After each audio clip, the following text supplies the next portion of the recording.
Are you sick and tired of hustle culture? Are you burnt out from working 97 hours a week? Are you ready to put in the same effort as your underpaid rate values you at? Are you confused when people make work the core purpose of their life? Data people can also get on board with the cutting edge new career path of quiet quitting. Okay, so I'm always amused when there's a sudden new trend about work like quiet quitting, the great resignation, hustle culture, and probably more that I've never really paid attention to. Most people, at least in technical careers like data, are going to go through many cycles of rapid growth, followed by coasting for a bit. And that's perfectly normal. Presumably, if you're viewing career videos, you're at a point of wanting to learn and grow your career, or looking for motivation to make a change.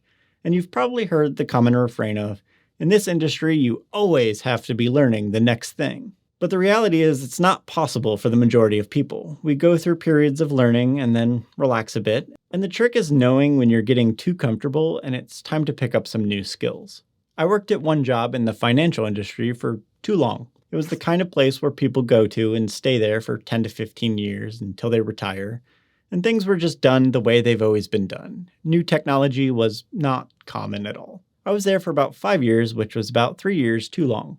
I knew I didn't want to stay there forever, so I'd need to do some learning on my own. I then got another job that got me access to some cloud tools, but it was also an overly traditional place that would move slowly. It had an unpleasant commute and business dress code, which were just not for me. So I went into that job with a plan to quit and find something better in a year. This is my biggest advice. When you take a job, have a plan for when you'll quit the job at the start.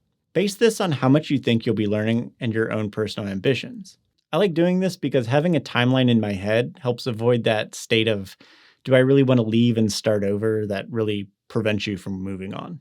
So at this new job, I crammed a lot. I brushed up on my Python, took cloud courses, implemented a cloud project, and modernized my data skills across the board. Within a year, I got a job with a local tech company that fit my style much more closely. I was on a great team that made learning new things fun and easy, and I could learn on the job. I didn't have to spend very much of my personal time learning like I had at the previous companies.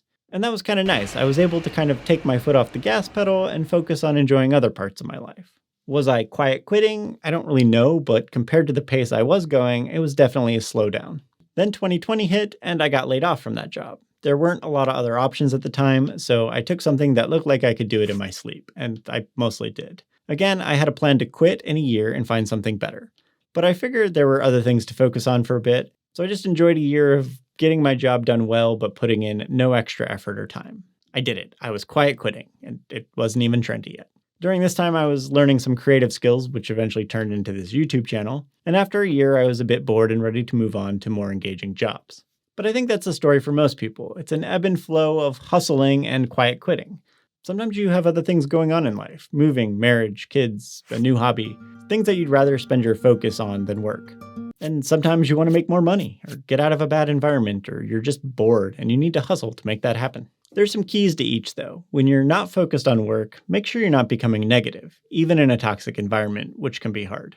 You don't have to love your job, and I've had plenty where I'm just there for a paycheck, but you don't want to become a part of the toxicity and make other people miserable. That's not going to serve you well in the long run. And then when you're in hustle mode, make sure you're hustling for the things that help you. Learn new skills, get involved in interesting projects, and build up that resume. Don't spend endless hours of overtime manually moving data in Excel. Feel free to go above and beyond for the company, just make sure you're getting something out of it too. Be sure to value your time, whether it's focused on work or on life. One reason people get sucked into overworking themselves without much gain is due to imposter syndrome, which is all too common in data professionals. To learn why you're not alone there and some tips to overcome and avoid falling into that, be sure to check out this video next.